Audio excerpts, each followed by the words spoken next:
Welcome back. In the last session, we had seen the step-up transformer as a voltage amplifier, but I told you that the amplifier is not simply voltage amplification. By default, it has to have power amplification. Okay. I hope have taken the notes from the board. Okay. And even though we have N2 by N1 is equal to 100, therefore V2 by V1 is equal to 100, therefore saying that even though we are giving 1 millivolt peak to peak, we are getting 100 millivolt peak to peak, right? Even though we have voltage amplification using step-up transformer, but it is not called as an amplifier. It is not called as voltage amplifier. Okay. Now write down then what is the definition of an amplifier. Okay. Write down. Amplifier.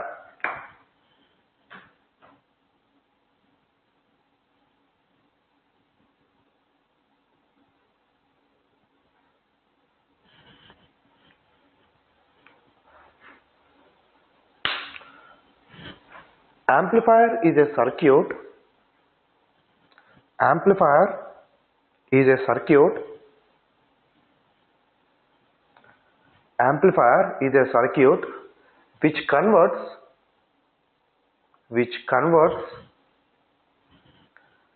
DC power into AC power. Amplifier is a circuit which converts DC power into AC power. Amplifier is a circuit which converts DC power into AC power under the guidance of input AC signal. Which converts DC power into AC power under the guidance of input AC signal. If I explain, see, if you take the same block diagram, let us say it is a black box, we don't know what is there inside, but it is an amplifier.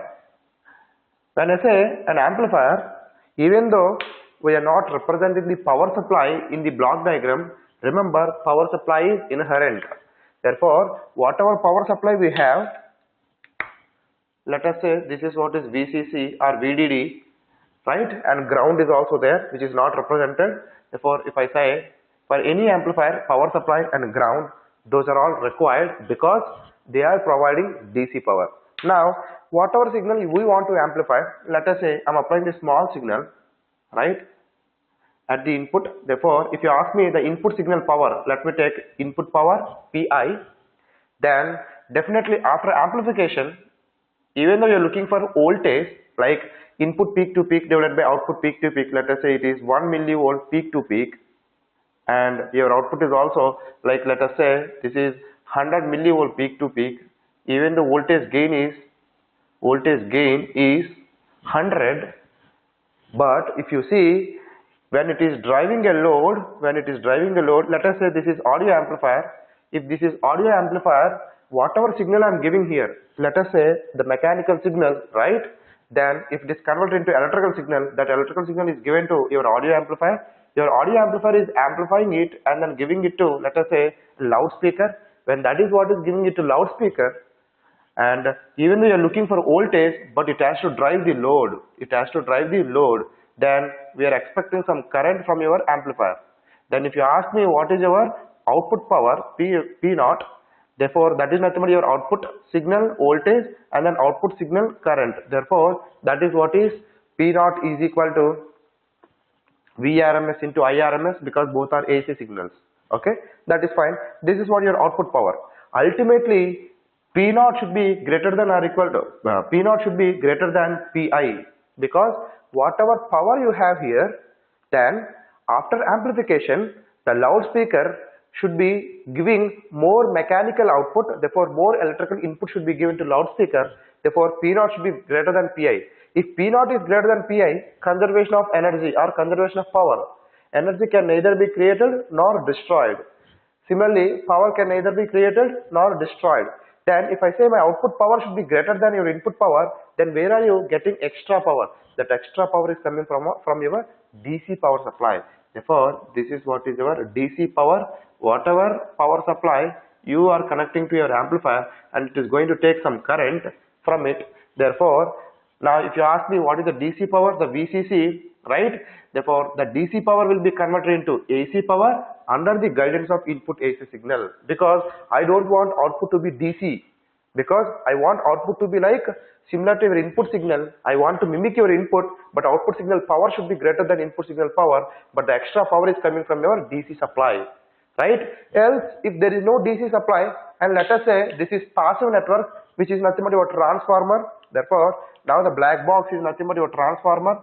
If you take your transformer and there is no power supply, there is no external power supply, then if you calculate, and we know one relation, the input power of your transformer and then output power of your transformer, if you calculate, let us say V1 and then input current is I1 and then this is V2, then when you connect load here, let us say this is what is your load, then you will get definitely I2, then your input power is equal to V1 into I1, then output power is equal to V2 into I2. Then we know that if I neglect the loss by your transformer like eddy current losses and hysteresis losses, then P0 is approximately equal to Pi. If that is what is the scenario, right? If P0 is equal to Pi, typically less than or equal to Pi, then if it is approximately equal to Pi, then where is your extra power which you are trying to deliver to your load, right? What does it mean? Whatever signal I have given at the input of your transformer with the power of Pi, right? Then the same power is given to your load. Why? Even though your V2 is increased, but remember your I2 will decrease. That is what we know, right? V1 I1 is equal to V2 I2 from your transformer. Then if your V2 is increasing from V1, then I2 will decrease from your I1, then definitely, but overall power is same, then it is not able to drive the load. But if you keep to satisfy KCL and KVL, if you have a voltage V2 and then if you put some load, then you'll get some I2. That I2, to get that much power delivery to the load, the transformer, the secondary output is going to dictate to get more and more I1, but the source cannot give more and more I1. Therefore, what I want to say here is your input power, whatever input power I am giving at the input of your transformer, the same output is coming to the loudspeaker. Then what is the use of having this passive network? This is what is called a passive network, because there is no net amount of energy which is what is giving to the external load. Whatever I am giving at the input, the same thing I am getting at the output, but strictly speaking still there will be a loss. If I neglect the loss, your input power is nothing but your output power. Then we don't have any use. Therefore, what we need extra power, which is basically our DC power. That is what is converting into AC power with your guidance of under the guidance of your input AC signal. That is what is our amplifier. Even though I speak about voltage gain from your amplifier, remember we are looking for output voltage divided by input peak to peak. That is voltage gain, but inherently it has to have the power gain. That is what is very important. But normally people don't specify the power gain. People speak about voltage gain, current gain, right? Trans conductance gain, trans resistance gain, but it should have power gain. That is what I want to say. Okay, I hope it is clear for everyone. Therefore, what is the definition of amplifier? Amplifier is a circuit which converts DC power into AC power under the guidance of input AC signal. That is what. Therefore, I think it is clarified. We cannot use step-up transformer as an amplifier. We cannot use step-up transformer as an amplifier.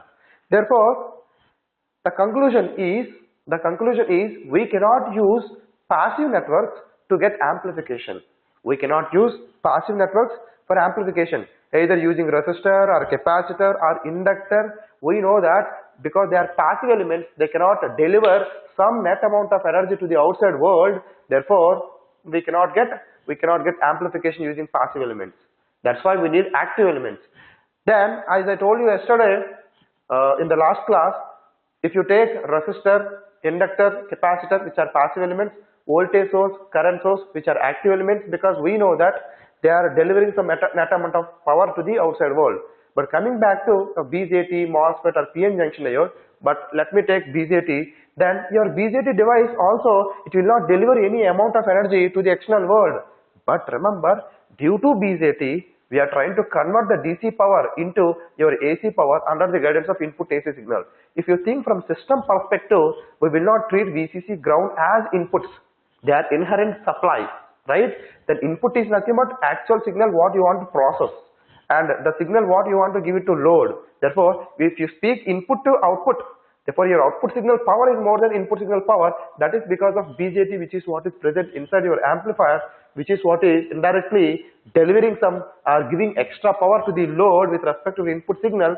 But I know, or we know, that is from DC supply, but that is not taken as input, external input. Therefore, due to BJT, we are getting some extra power to the load with respect to input. Therefore, people treated this as active element. Therefore, BJT is also called as active element, even though the definition from network analysis saying that net amount of energy should be delivered to the external load over infinite time period, then that is what is active element. But BJT is not delivering that, but because of the action of amplification where it is converting DC power into AC power, therefore people call this as also active element. I hope this is clear. Okay, done.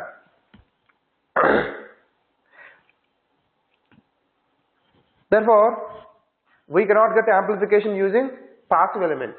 We need active elements like BJT, MOSFET to get amplification. Let me ask you in a different way. Can I get attenuation using passive elements? I don't want amplification. I want attenuation, means output signal power should be less than input signal power. I want to attenuate the input signal. Yes, that is very easy to get. Maybe very simple example to understand attenuation is resistor divider network. Okay, let me erase this.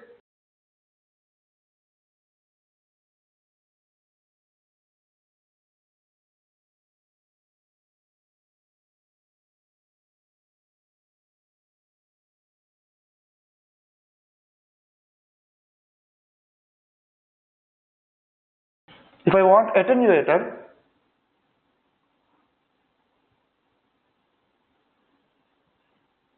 using passive elements, example resistor divider network, it is very easy, right?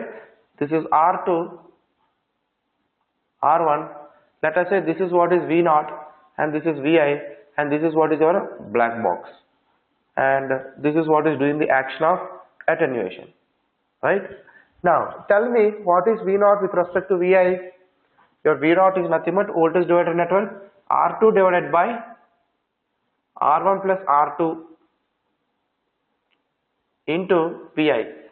Therefore, what is V0 by Vi? V0 by Vi is equal to R2 divided by R1 plus R2. Can I say this is what? If you take this as voltage gain, which is less than 1, which is less than 1. Therefore, we can get attenuation using passive element. Similarly, you can take capacitor division network, like if you take a capacitor C1 and then C2, let us say this is C2 and this is what is C1, right? Then similarly, if you take inductor, right, this is your V0, this is Vi, and this is Vi, this is V0. Remember, these are all acting as your attenuator circuit, but normally people, or if you want, it is easy to get. Therefore, we can go ahead with resistor divider network. Therefore, what I want to say, using passive elements, we can get attenuator circuits, right? Therefore, your output signal power is less than your input signal power. Therefore, can I say the attenuator circuit from passive elements is straightforward, but getting attenuation circuit from active elements like BJT, MOSFET and all, we can get attenuation also, because that is what we have seen. If you bias your transistor under inverse region or inverse active region or reverse active region, we are going to get attenuation, right? Because complementary of your amplifier region is nothing but your attenuation operation. Therefore, instead of active region, if you are keeping the transistor in inverse active region, we are going to get attenuator action from your BJT amplifier. Therefore, if you take BJT amplifier and if you want to get attenuation, do you want to use DC power supply, input signal, then output signal? Ultimately, the output signal power is less than input signal power, even though we are giving some extra DC power. What does it mean?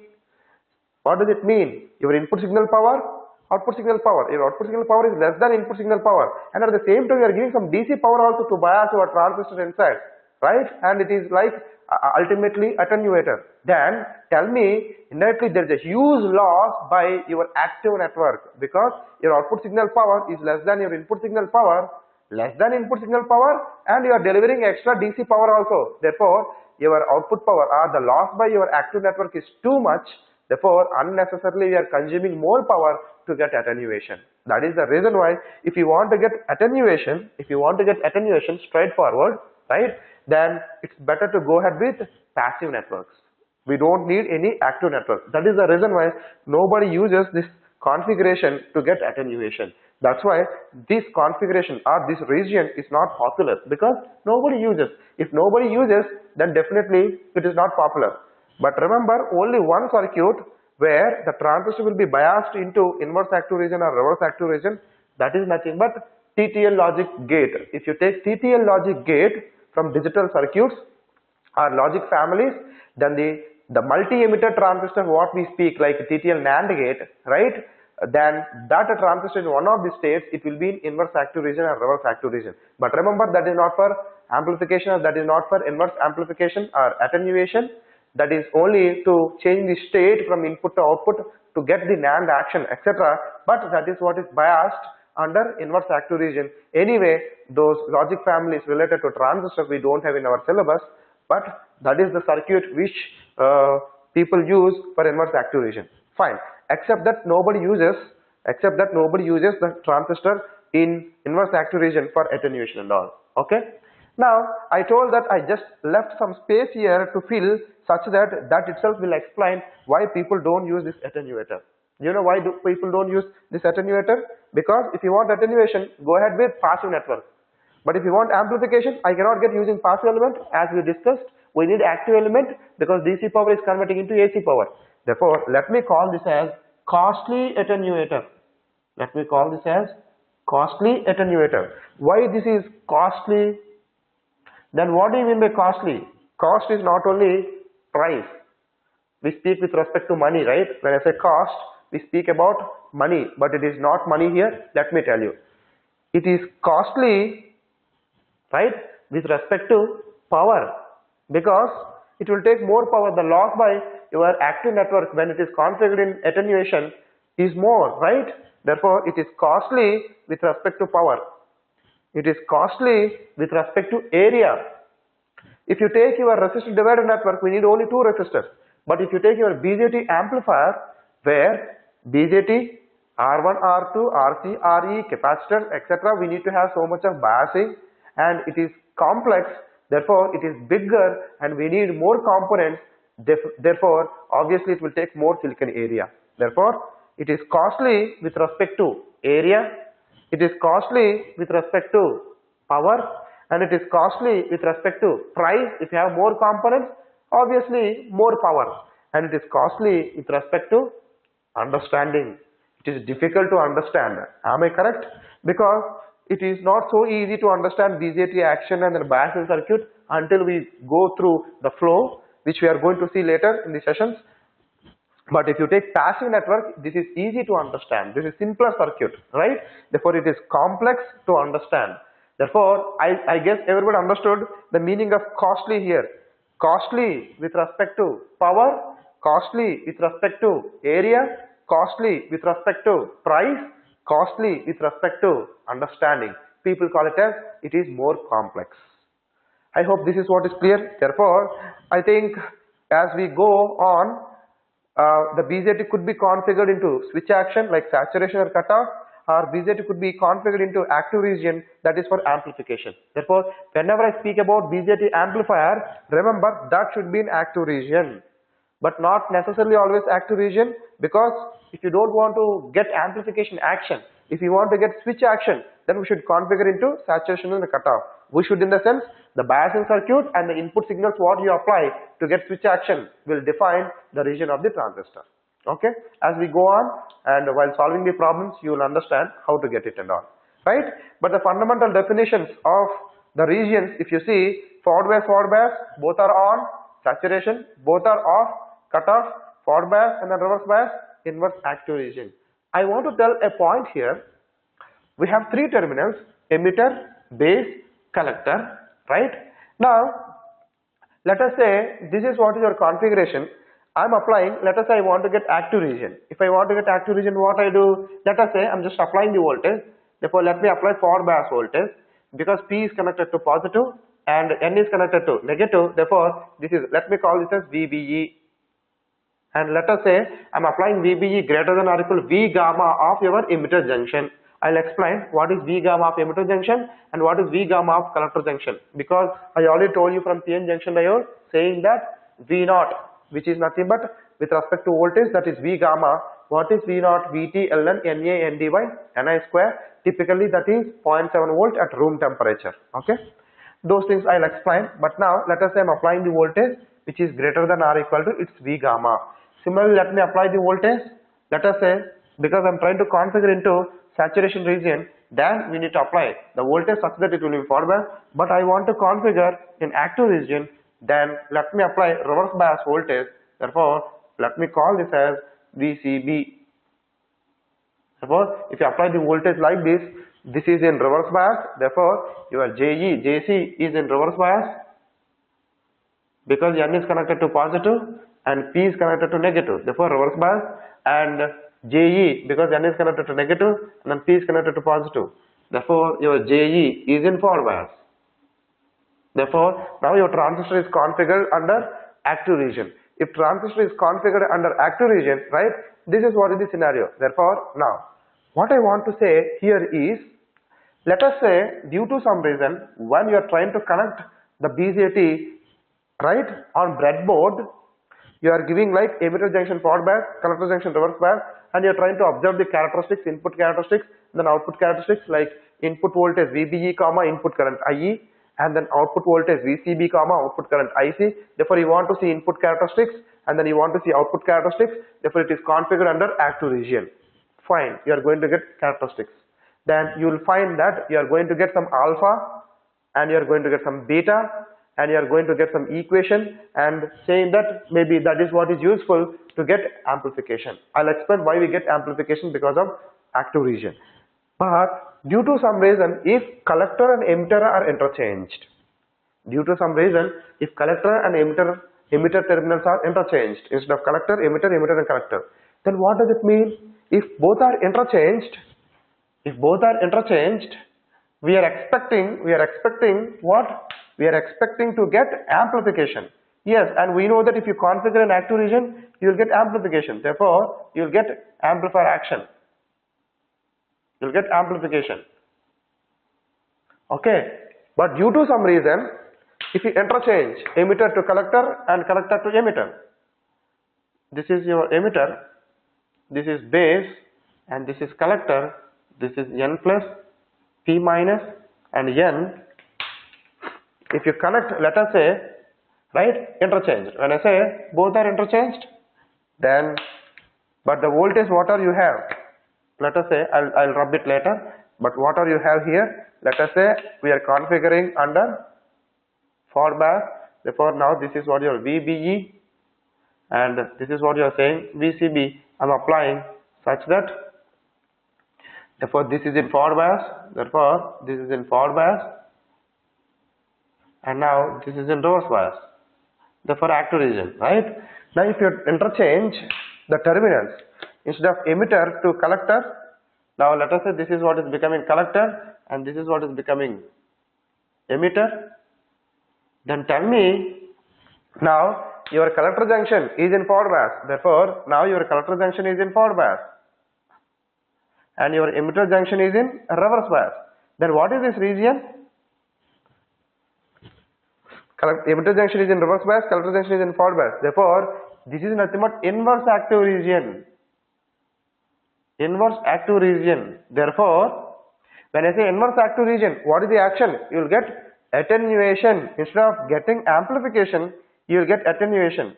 You know, let us say you are trying to get amplifier circuit, then you are configuring active region. Let us say you are getting amplification. Because in the college, different teams are there. Everybody is doing the same experiment, which is nothing but common emitter amplifier. Let us suppose, let us take that example.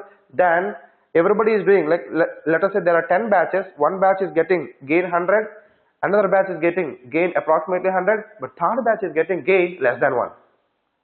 Instead of amplification, getting attenuation. What does it mean? Surely I can say the emitter and collector terminals are interchanged. If you interchange emitter and collector, instead of getting amplification, you'll get attenuation. If you want, you can check in the lab. Just interchange and then see the gain. If definitely the gain will be less than 1. I hope everybody understood. Therefore, we cannot interchange emitter and collector. Emitter is emitter. It is having its uniqueness because of heavily doped structure. That's why I told the emitter is heavily doped, collector is typically doped. If you interchange, the characteristics of emitter, characteristics of collector will be changed. Therefore, it is changing the operation of your BJT. Okay, that's why don't interchange emitter and collector. One of the interview problems also, if you interchange emitter and collector, what will happen? You should be able to answer. Okay, from device operation. But this is what is the summary part. And one more thing, in the case of JFET and MOSFET, remember, when I say emitter, there it is called source. When I say collector, there it is called drain. Okay, emitter is nothing but emitting the carrier. Source is the one which is what is sourcing the carrier. Collector is the one which is what is collecting the carriers. Drain is the one which is what is drainers of carriers. Right? Draining the carriers. Now, when I say emitter and collector, we cannot interchange, but in the case of MOSFET and JFET, we can interchange drain and source because there is no uniqueness of drain and source. Therefore, only with respect to voltage we define what is drain, what is source. Okay, those things you will see from device operation. But remember, the summary part is nothing but write down, because we will remember now, but later on we will forget. It's better to write like a summary point. Write down. Before that, you can take this. Maybe you can take these two. Maybe once again. You draw, don't disturb the original cross-sectional view of your BJT. You draw once again and then you write that active, don't write anything, trying to bias in active region. Then this is what is this, and then next step you write, if emitter and collector terminals are interchanged, then we will get this. You write this. Okay, take it.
Is that over?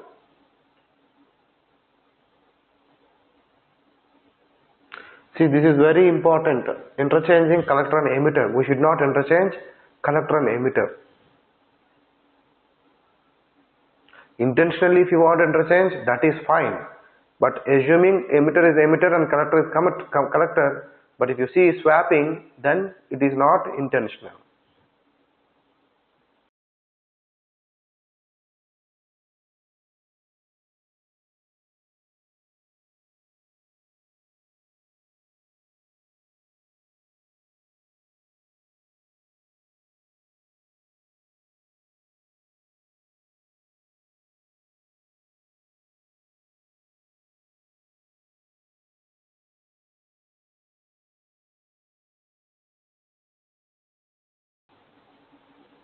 See, every time I'm just trying to represent when I speak about amplification, attenuation, right? I'm giving AC signals because we are interested for AC signal amplification, AC signal attenuation, AC signal input impedance, AC signal output impedance, because we are going to process the audio signal, video signal. If you speak with respect to practical amplifier configurations, all are amplifiers only, right?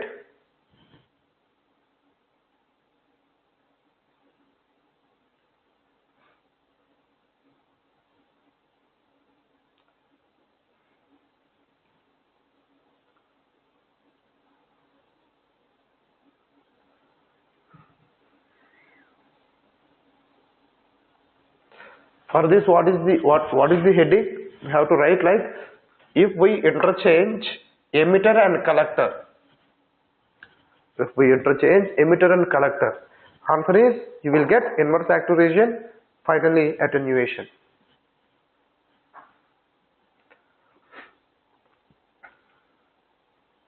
Done. Now let me explain, because I told forward bias. What do you mean by forward bias? Your VBE or your emitter junction should be in forward bias. Means we should apply the voltage more than cut-in voltage. Similarly, we should apply more than cut-in voltage. Then only both will be in forward bias.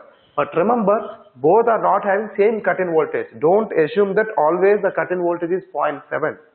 Okay, don't assume that always the cut-in voltage is 0.7. This is not always 0.7. That depends on, I already told you, that is typical doping concentration, and at room temperature that is 0.7. Else it is not 0.7. Okay, let's see what are they. Let me erase everything.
Now, maybe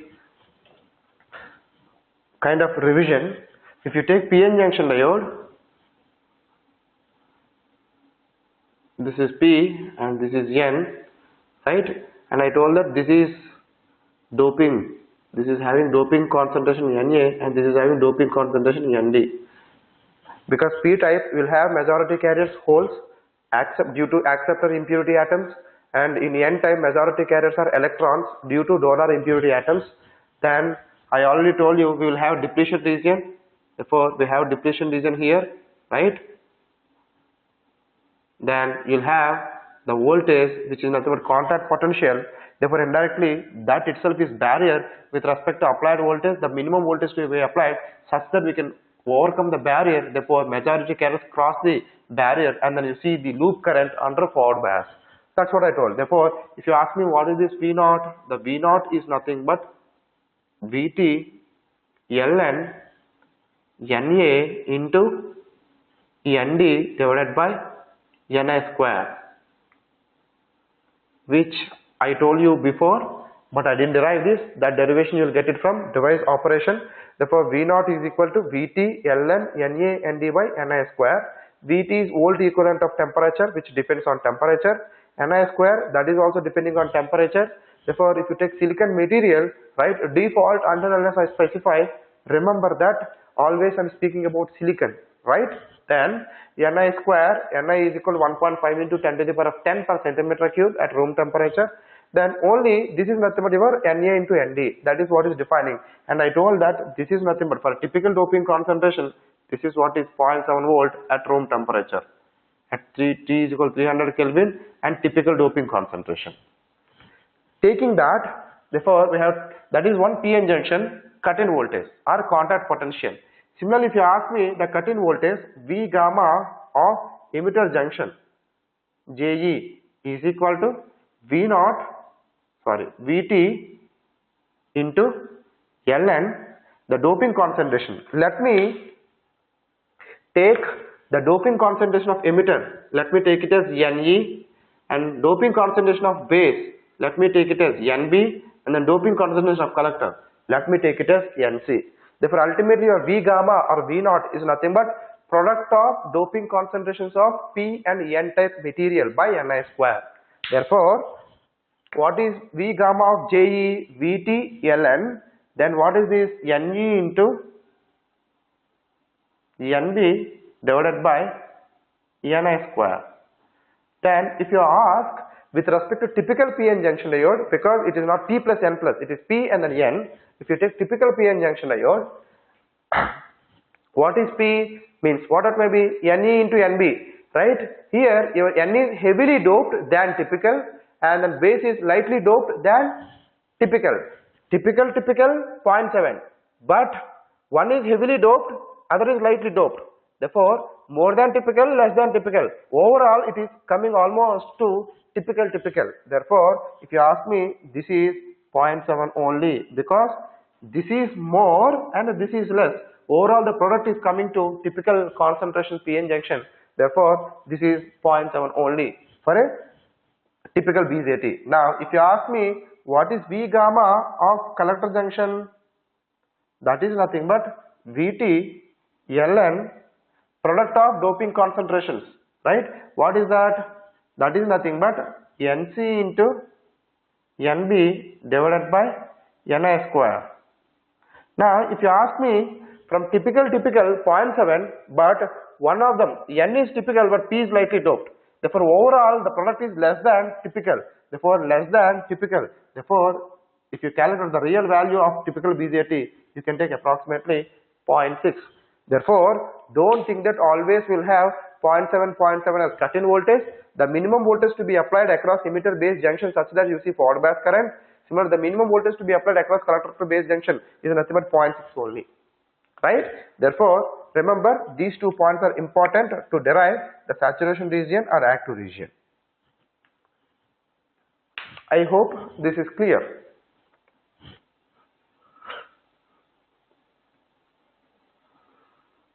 Okay, write this.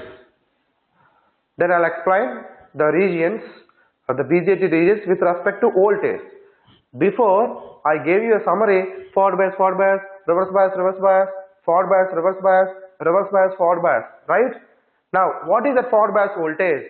Now we got to know for what voltage it will be in forward bias and for what voltage it will be in reverse bias. Obviously, less than this it will be in reverse bias. Therefore, now with respect to voltage, let me give you the same summary, okay? Because that is what is important for us to solve the problems.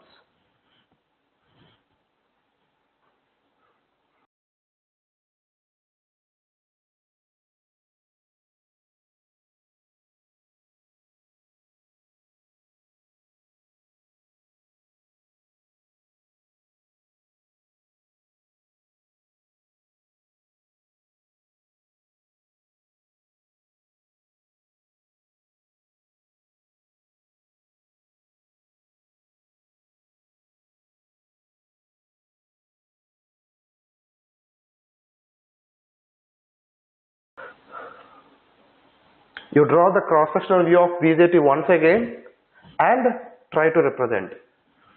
It's better to draw again and again. That will be useful for you to understand, and it is easy to refer later. If you try to write everything from one cross-sectional view, it is difficult to understand later.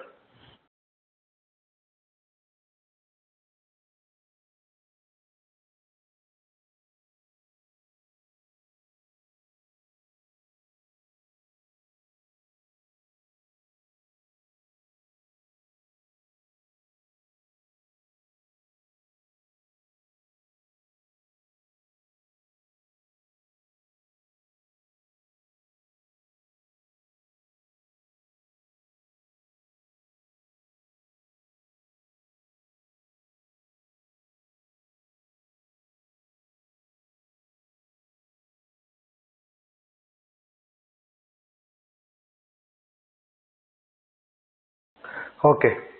Now write down summary. After that I'll stop the session. Then we'll see next session. Okay. Now write down the summary.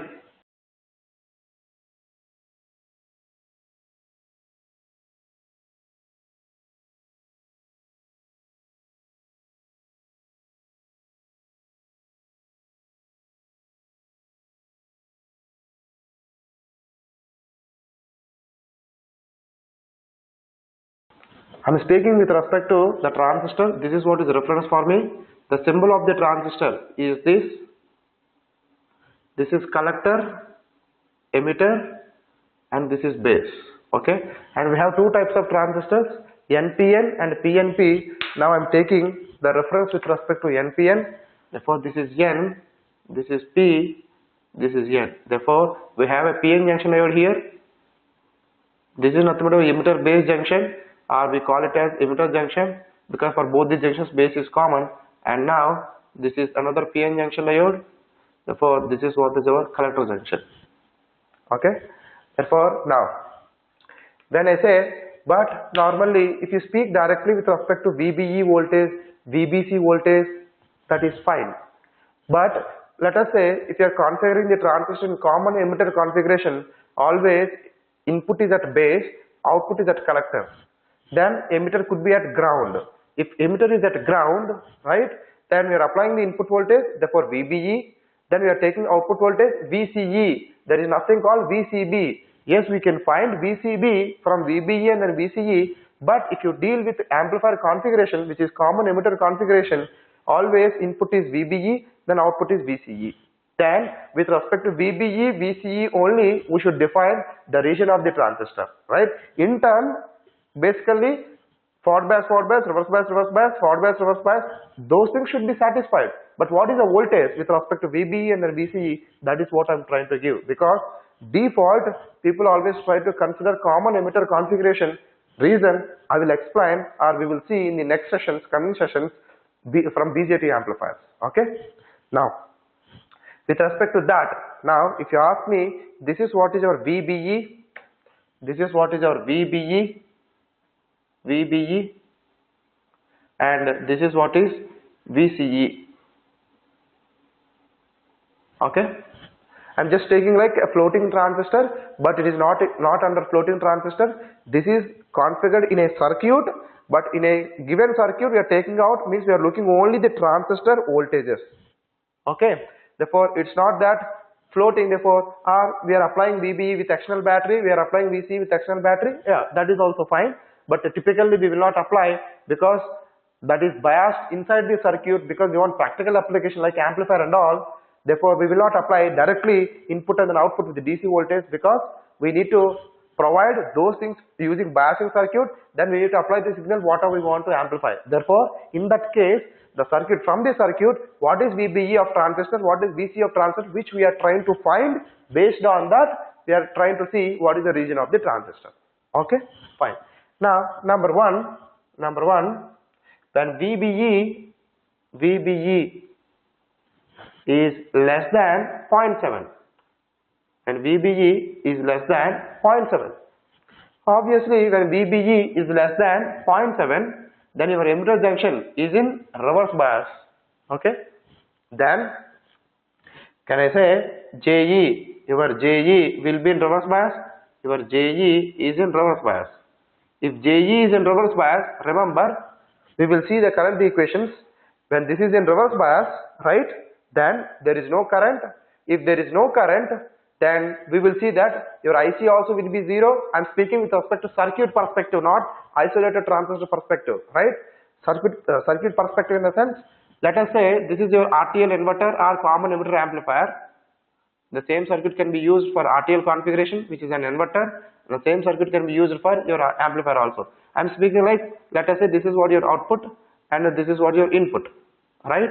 Then this is what your power supply. This is what is going to give you the DC power to get more AC power. Okay, that is what your amplifier, and this is what your bias resistor, or I can say DC load, RC. Now, whatever input you have given here, right? If this is less than V gamma, because this is nothing but a collector and then base emitter. Remember, it is in a circuit, in a given circuit, but not like isolated transistor, something like this. Even though I represent isolated transistor, but it is under circuit, but I am looking for what is VBE, what is VCE. Okay. Now, when VBE, let us say that is what we are applying, which is external input. Therefore, when VBE is less than 0.7, then your emitter junction is in reverse bias. When emitter junction is in reverse bias, your base current is 0, emitter current is 0, then your collector current also will be 0. If collector current is 0, the current which is what is flowing through RC, that is also 0.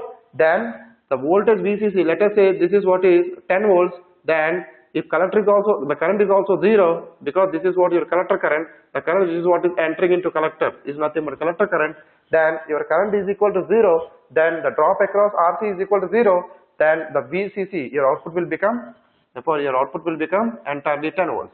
If output is becoming entirely 10 volts, then what is this voltage? This is less than 0.7. Now, if this voltage is less than 0.7 volt, therefore the base voltage is less than 0.7, emitter is at 0 volt, therefore your emitter junction is in reverse bias. Your emitter junction is in reverse bias.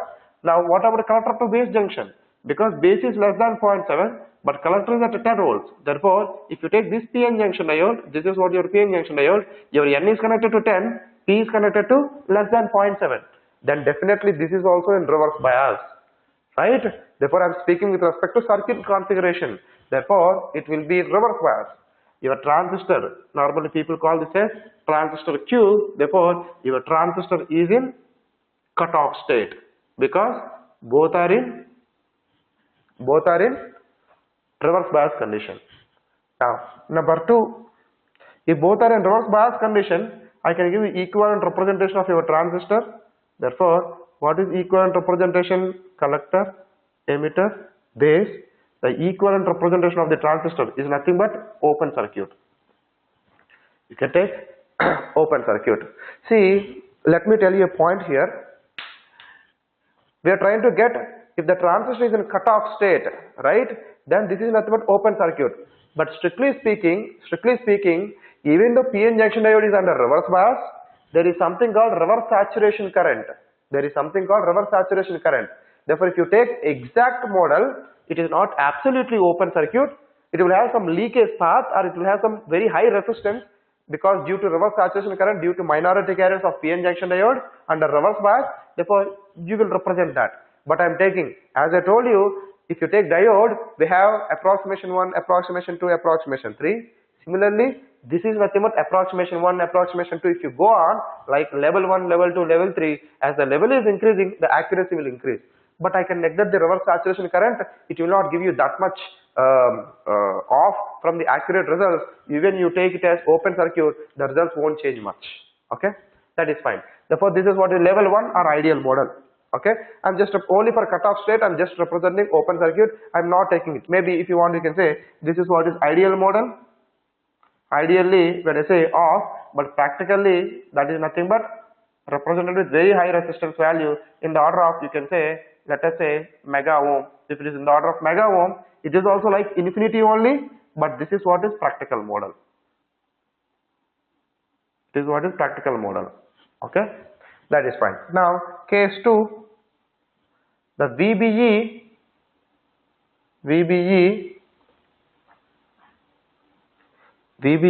is greater than or equal to 0.7. VBE is greater than or equal to 0.7 and let us say your VCE less than or equal to 0.2. This is what people call it as saturation voltage, VCE sat. Now let's see from the circuit. Now when VBE is greater than or equal to 0.7, when VBE is greater than or equal to 0.7, your emitter junction is in forward bias, emitter junction is in forward bias. Then when VCE less than or equal to 0.2, therefore remember, when I increase this voltage, right, which is more than 0.7, then you'll get more and more base current, then you'll get more and more collector current, then you get more and more drop across RC, then your output voltage will be very much smaller, or ideally you can say if maximum drop across RC is observed, which is 10 volt, ideally you'll get 0 volt here. But practically that is not 0, that is nothing but 0.2. If it is less than or equal to 0.2, right, therefore if you ask me, this is what is case 1 and now case 2, right, which is nothing but greater than or equal to 0.7, right, then your output will be, this is what is case 1, now case 2, your output will be close to 0, or I can say 0.2 volt, which is close to 0. Therefore approximately less than or equal to 0.2. Then let's see what is the region of the transistor. Yes, obviously this is in forward bias, because the voltage is greater than or equal to 0.7, but now this is greater than or equal to 0.7, but what is collector voltage? Approximately 0 or 0.2, right? Let us say 0.2 versus greater than or equal to 0.7, let us say 0.8, then 0.8 and then 0.2, 0.8 and then 0.2, now the drop is 0.6, where this is also configured in forward bias, right? But remember, if it is slightly greater than, just above greater than 0.7, it won't be 0, but when you apply more and more voltage, which is close to 0.8, that is what people call it as VBE sat, then you'll get maximum base current, maximum collector current, maximum drop across RC, that the minimum voltage of the output, that is what is 0.2, which is close to 0. If you don't apply the VBE very much nearer to 0.8, let us say 0.75, then you'll get little bit IB, you'll get IC, you'll get some drop across RC, let us say drop across RC 7 volt, then your output will be 3 volt, right?